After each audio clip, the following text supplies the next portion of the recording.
Bonjour, Anthony Marchand, skipper de l'Ultime Aqual 3. Je voulais vous présenter mon bateau. On est à Brest pour le départ du Tour du Monde en solitaire, l'Arkea Ultime Challenge. Départ le 7 janvier.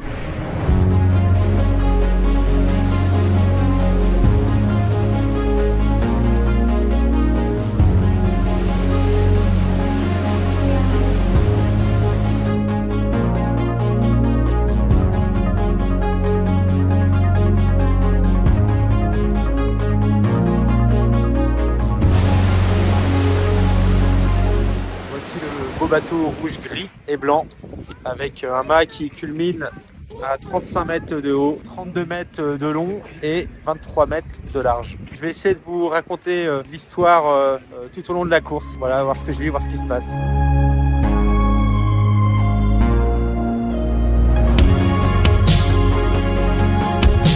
Voilà, là on se situe sur le trampoline. Regarde, ça saute. Donc voilà, ici les foils, c'est ce qui nous permet de faire voler le bateau quand on les descend de l'eau et quand le bateau avance. Ici, c'est un endroit qui est assez dangereux. On peut vite se faire faucher par une vague où il y a beaucoup de vent. Donc on ralentit à chaque fois le bateau quand on vient ici et on s'accroche avec des lignes de vie. Voilà, avec des harnais et des mousquetons qu'on accroche ici. Et comme ça nous permet d'aller à l'avant du bateau ou reculer en étant toujours accroché au bateau.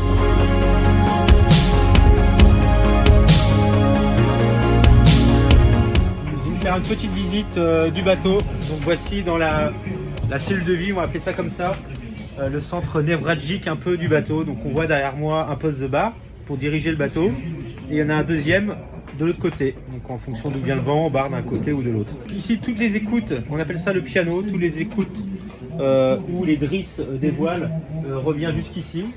Donc on peut les mettre sur des winches pour hisser les voiles, les affaler ou les dérouler pour faire avancer le bateau. On passe 80% du temps vraiment ici.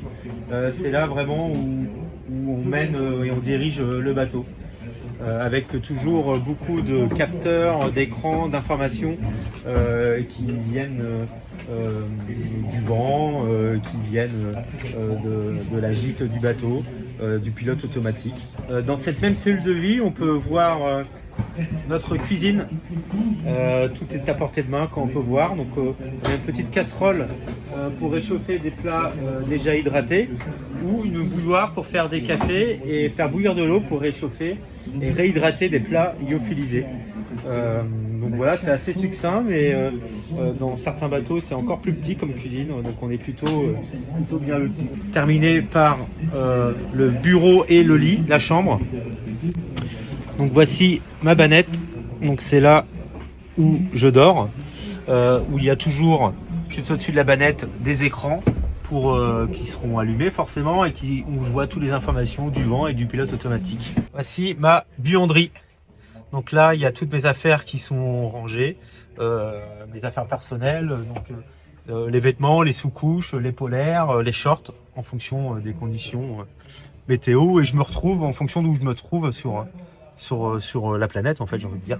Thierry Chabani qui sera dans la cellule au routage, qui sera à terre pour nous aider à faire de belles trajectoires et à suivre la météo. Et en ce moment, il travaille sur le parcours et commencer à travailler un petit peu la météo.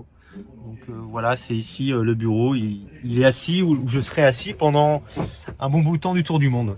Donc voilà, le bateau, il est essentiellement dirigé sous pilote automatique. 90% du temps, les 10% on barre nous-mêmes le bateau pour ressentir les sensations. Puis on passe à peu près 50% du temps au moulin à café, au winch pour régler les voiles, hisser les voiles ou changer les voiles. Je vous ai montré tout à l'heure dans le cockpit. Et quelques pourcents du temps ici à la bannette à essayer de se reposer pour anticiper les prochaines manœuvres.